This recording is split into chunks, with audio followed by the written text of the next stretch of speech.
그 시절이 꿈처럼 스쳐 지나간다. 깊은 잠에서 깨어났을 때였다. 아직 어둠이 짙게 깔린 새벽, 눈을 감았는데도 선명하게 느껴지는 차가운 습기, 귓가에 맴도는 아득한 소리들. 마치 아득히 먼 꿈속을 헤매다 현실로 돌아온 듯한 기분. 내 기억은 마치 한여름날 피어오르던 아지랑이처럼, 그리고 겨울날 마른 풀잎에 내려앉던 하얀 서리처럼 시도 때도 없이 바뀌는 계절의 풍경처럼 빠르게 교차했다. 여름의 뜨거운 햇볕 아래 반짝이던 녹물, 가을 들판의 벼 이삭, 하얀 눈으로 뒤덮인 앙상한 겨울나무, 그리고 다시 초록빛 봄 기운이 돋아나던 그 어린 시절의 풍경들. 하지만 그 모든 기억의 시작은 언제나 새벽이었다. 푸르스름한 어둠이 가시지 않은 으스스하면서도 익숙한 그 새벽. 아직 어렸던 나는 아버지의 손을 잡고 논길을 따라 나서는 것을 늘 두려워했다. 세상이 온통 회색빛으로 변해버린 듯한 새벽 안개 속에서 아버지는 거인의 실루엣처럼 보였다. 그 안개가 어찌나 짙은지 한 발자국만 떼어도 아버지가 금세 시야에서 사라질 것만 같았다. 아버지 어디 가요? 애원하듯 부르면 먼저 가서 논물 봐야지 하는 짧은 대답이 돌아올 뿐. 아버지는 이내 뽀얀 안개 속으로 희미하게 사라져버리곤 했다. 나는 그 자리에서 꼼짝 않고 서서 아버지가 사라진 방향을 응시했다. 멀리서 들려오는 이름 모를 산짐승 소리, 차가운 안개가 뺨을 스치는 감각, 그리고 가슴 깊은 곳에서 피어오르던 알 수 없는 긴장감. 내 어린 마음은 그때마다 미지의 두려움으로 가득 찼다. 아버지는 언제나 일러주셨다. 얘야, 저기 저 논두렁 모퉁이를 넘어가지는 말거라. 거기는 가지 마라. 나는 그 말이 무서웠다. 대체 저 너머에 뭐가 있길래 아버지는 그렇게 단호하게 말씀하실까? 안개 속 어둠 너머에는 혹시 괴물이라도 살고 있는 걸까? 그 질문은 내 어린 상상력을 자극하며 두려움의 뿌리가 되었다.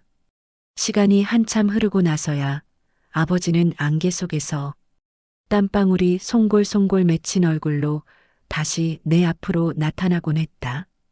흙 냄새와 풀잎 냄새가 뒤섞인 진한 새벽의 공기를 물고서 어릴 적 나에게 그 논두렁은 미지의 공포였다. 아버지가 넘어가지 말라던 그 선은 감히 침범할 수 없는 금기였다. 하지만 지금 돌이켜보면 아버지가 논물에 비춰지던 희미한 달빛처럼 애써 그어진 그 경계는 나를 향한 사랑이었음을 안다. 혹시라도 어린 내가 미끄러질까, 길을 잃을까 노심초사했던 아버지의 마음이었다는 것을. 지금은 그때의 그 두려움이 사무치는 그리움이 되었다. 차가운 새벽 공기 속을 가득 채우던 촉촉한 흙 냄새, 코끝을 스치던 서늘한 기운, 그리고 논물에 가끔씩 일렁이며 쓰러지던 희미한 달빛. 그 모든 감각들이 지금 내 눈앞에 선명하게 펼쳐지는 듯하다. 이른 아침 먼동이 트면 마을은 조금씩 생기를 되찾았다.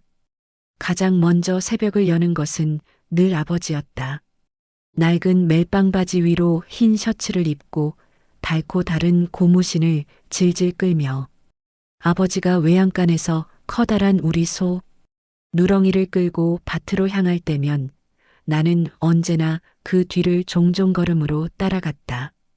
고삐를 잡은 아버지의 굵은 손목, 소의 털에서 풍기는 갓 여문 지푸라기 냄새, 그리고 묵묵히 한 발짝 한 발짝 내딛는 소의 둔탁한 발굽소리.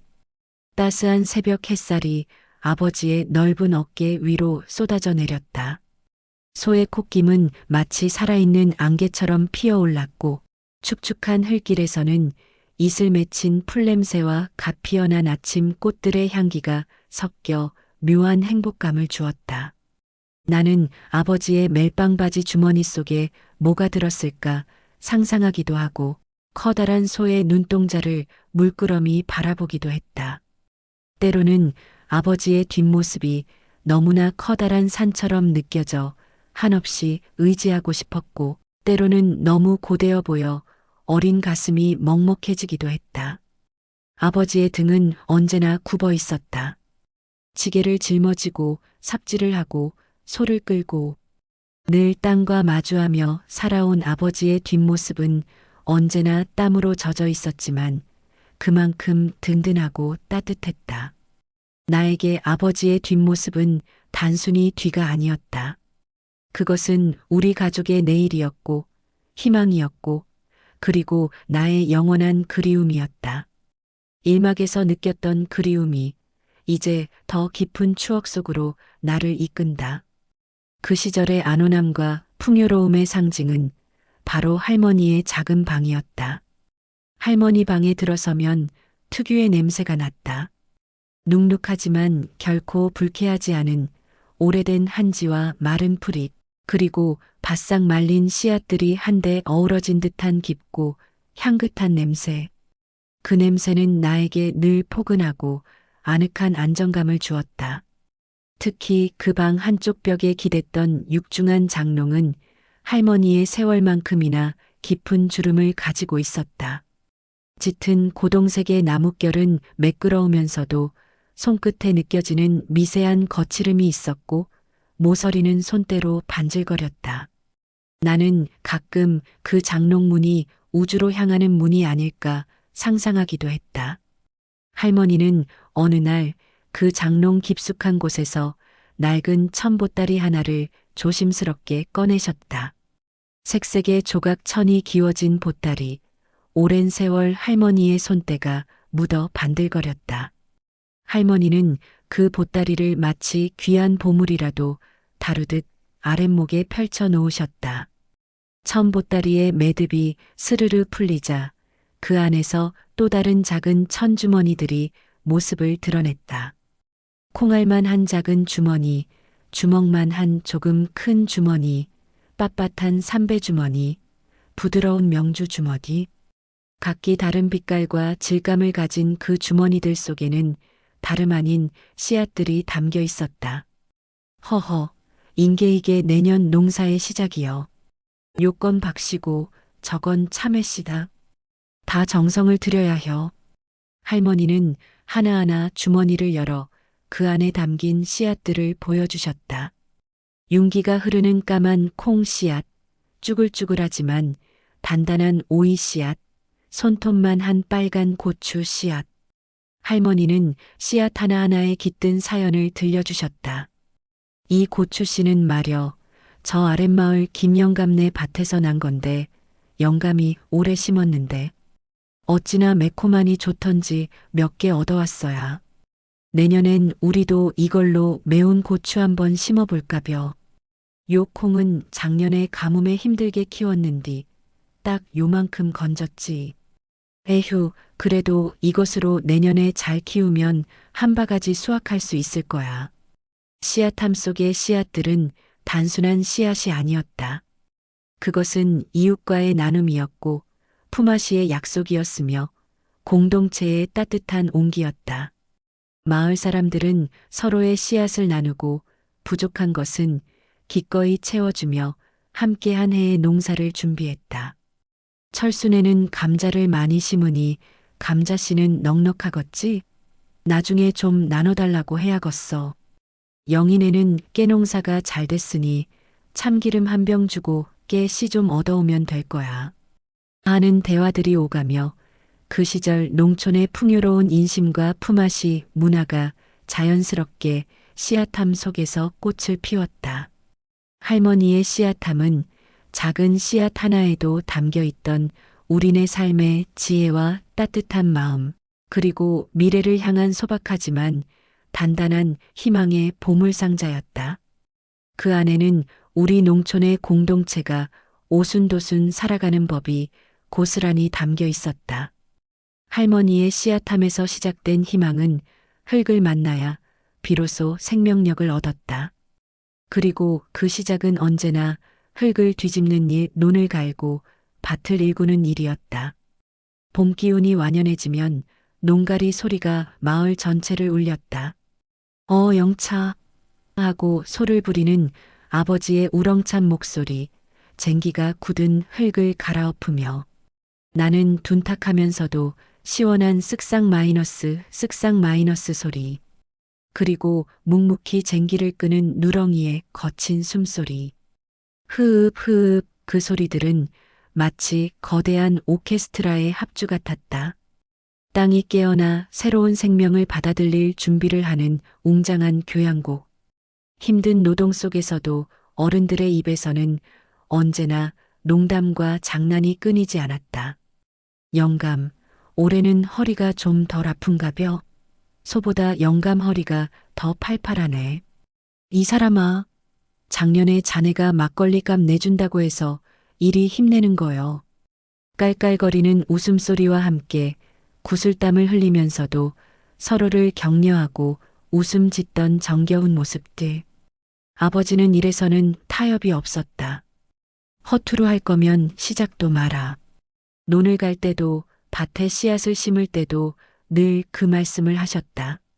아버지의 말투는 때로 무뚝뚝했지만 그 속에 담긴 농사에 대한 진심과 책임감이 느껴졌다. 햇볕에 그을린 아버지의 얼굴에는 늘 고된 노동의 흔적이 역력했지만 그 눈빛은 언제나 살아있는 생명처럼 반짝였다. 굳은 살이 박히다 못해 돌처럼 단단해진 아버지의 손, 그 손은 거칠고 투박했지만 내게는 세상에서 가장 든든하고 믿음직한 손이었다. 어린 나는 그런 아버지를 따라다니며 이것저것 배우곤 했다. 땡볕 아래서 풀을 뽑거나 돌을 골라내다 보면 온몸이 쑤시고 힘들어 눈물이 찔끔 나기도 했다. 아버지, 저 힘들어요. 의앙하고 징징대면 쬐깐한 것이 벌써 투정을 해? 너 이거 안 하면 밥도 먹지 마. 하고 혼나기도 했다. 그 어린 시절, 흙과 씨름하며 흘렸던 눈물과 땀방울은 힘들고 고통스러운 기억으로만 남아 있었다. 그 후 나는 도시로 떠나 바쁘게 살며 그때를 잊고 지냈다. 하지만 문득 흙 냄새가 그리워질 때면 그때 그 땀 흘리던 순간들이 사무치게 그리워진다. 농가리 소리, 소의 숨소리, 아버지의 투박한 목소리, 그리고 힘들어 울었던 나의 모습까지도 이제는 더없이 소중한 추억으로 남아 내 마음을 어루만진다. 그때의 고단함이 지금의 나를 만들었다는 것을 비로소 깨닫는다. 그 시절의 삶은 달력이나 시계보다도 절기에 더 충실했다. 입춘이 지나고 경칩이 오면 땅이 깨어나는 소리에 귀 기울였고 고구가 지나야 씨앗을 심을 준비를 했다. 절기마다 자연은 옷을 갈아입듯 새로운 풍경을 선물했다. 이파에는 초록빛이 절정을 이루며 온 들판을 싱그럽게 물들였고 망종에는 황금빛 보리밭이 바람에 일렁였다. 낮에는 따스한 햇볕이 모든 것을 품어안고 밤에는 차가운 달빛이 들판을 은은하게 비췄다. 때로는 거센 비바람이 몰아치고 때로는 뜨거운 햇볕이 작물을 말려 죽이려 들었지만 농부들은 절기의 흐름에 순응하며 지혜롭게 대응했다. 천둥 번개가 치고 폭우가 쏟아지는 날에는 마을 사람들이 너나 할 것 없이 서로의 논밭을 살폈다. 흙이 쓸려 내려가지 않게 논두렁을 정비하고 무너진 곳은 없는지 확인하며 서로의 손을 맞잡았다. 그 모든 자연의 시련 속에서도 사람들은 좌절하기보다 함께 헤쳐나가는 방법을 찾아냈다. 우리 마을의 중심에는 언제나 우물이 있었다. 크고 둥근 돌계단을 몇 개 내려가면 시원한 지하수가 솟아나는 샘이 있었다.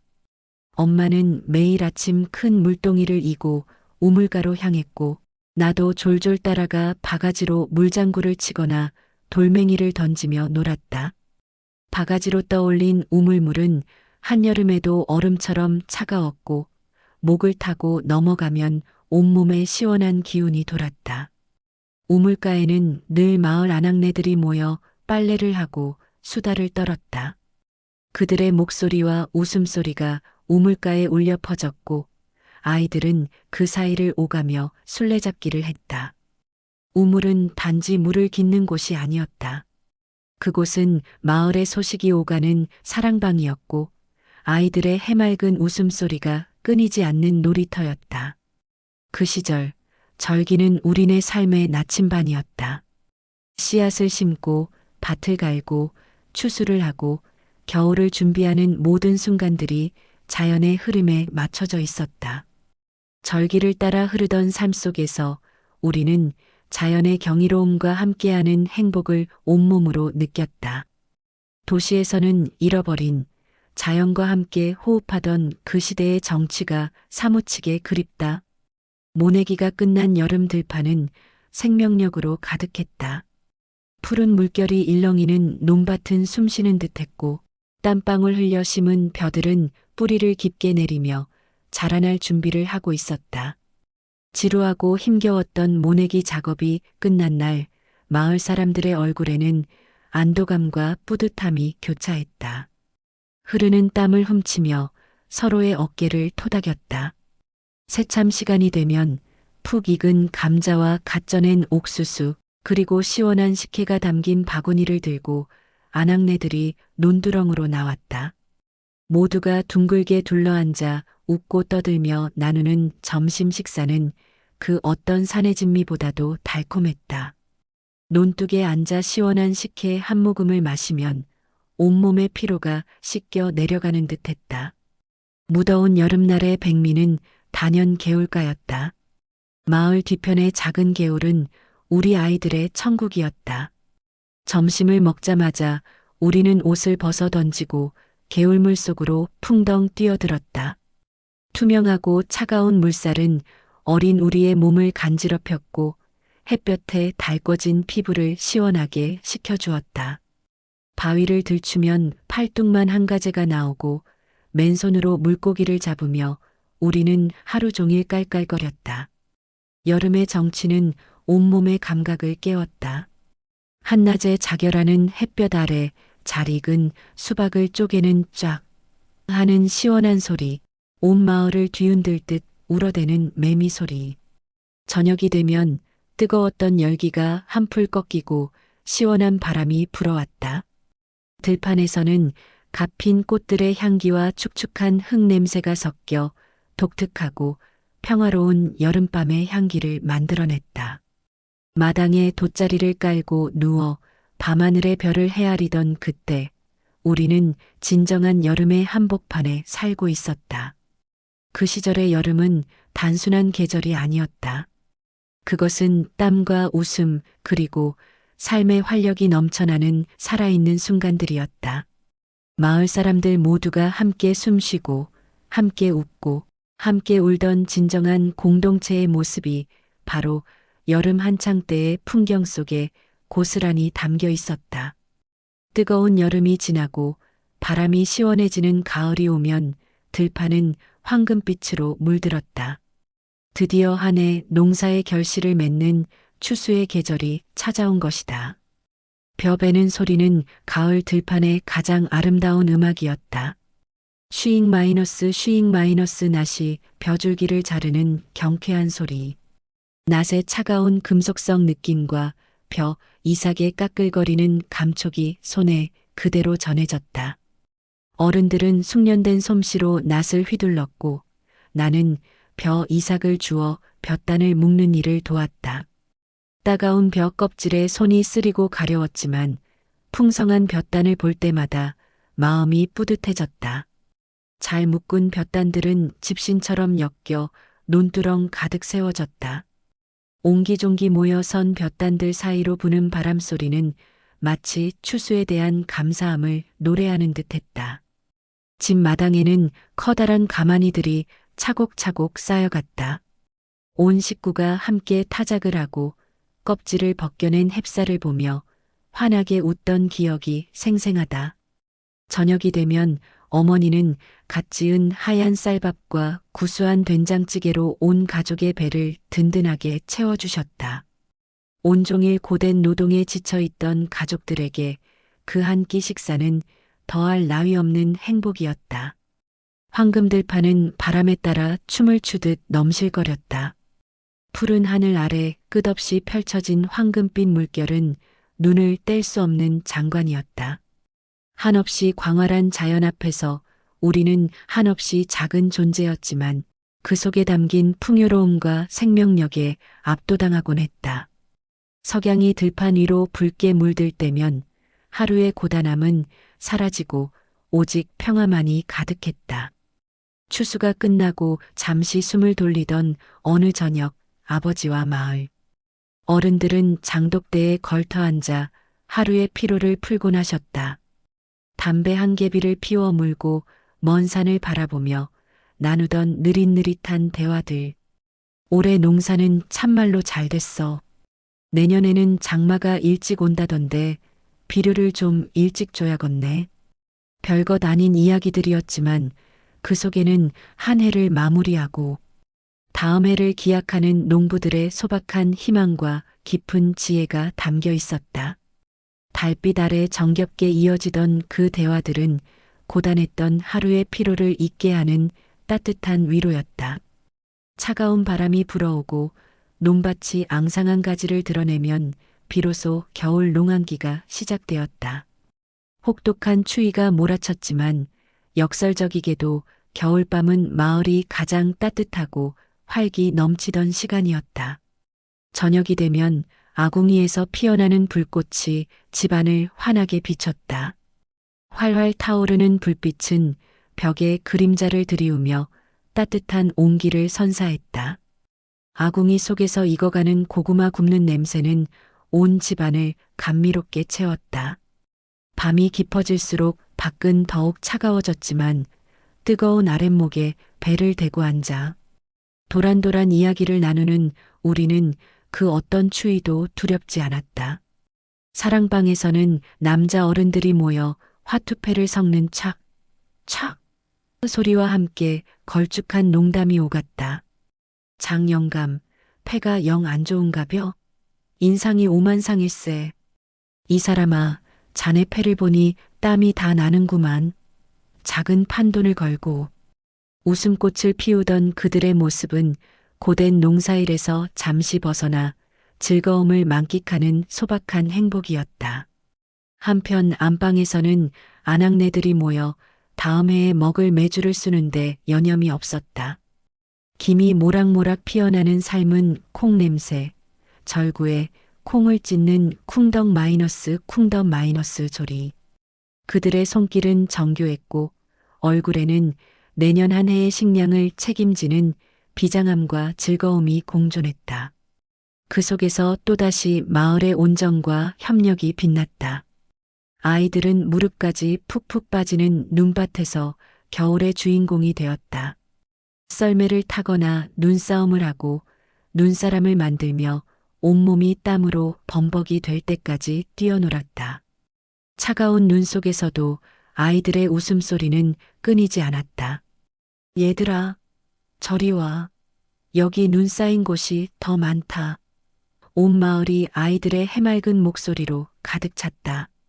겨울밤은 밖은 고요하고 정적했지만 집안은 온기로 가득한 가장 시끄럽고도 따뜻한 시간이었다.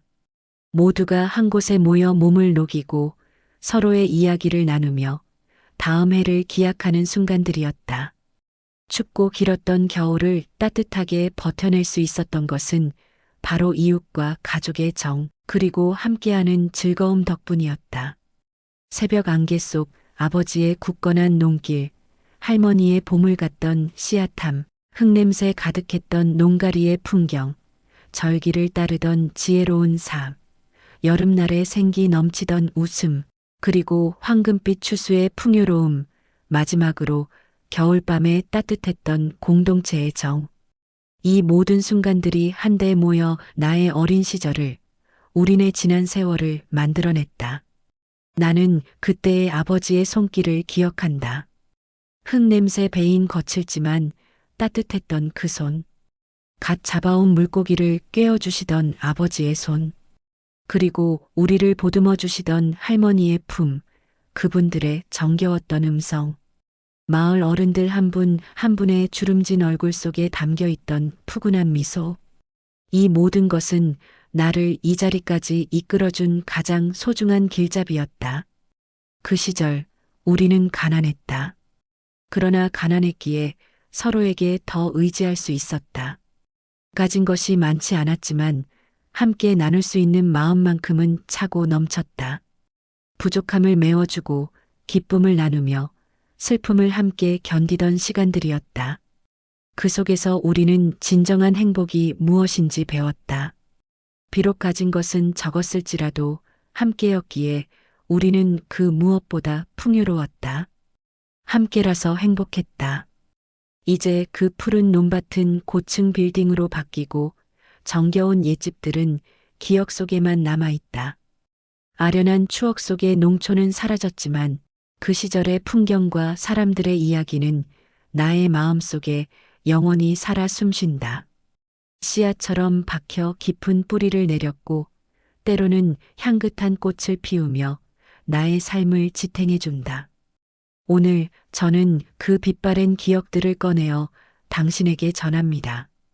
부디 이 이야기가 당신의 마음속 깊은 곳에 잠들어 있던 그 시절의 향기를 다시금 일깨워 주기를. 우리가 흙을 뒤집으며 흘렸던 땀방울이, 서로를 마주보며 지었던 그 미소가, 그리고 함께했던 모든 순간들이 당신의 가슴 속에 따뜻한 추억으로 영원한 그리움으로 남기를 바랍니다.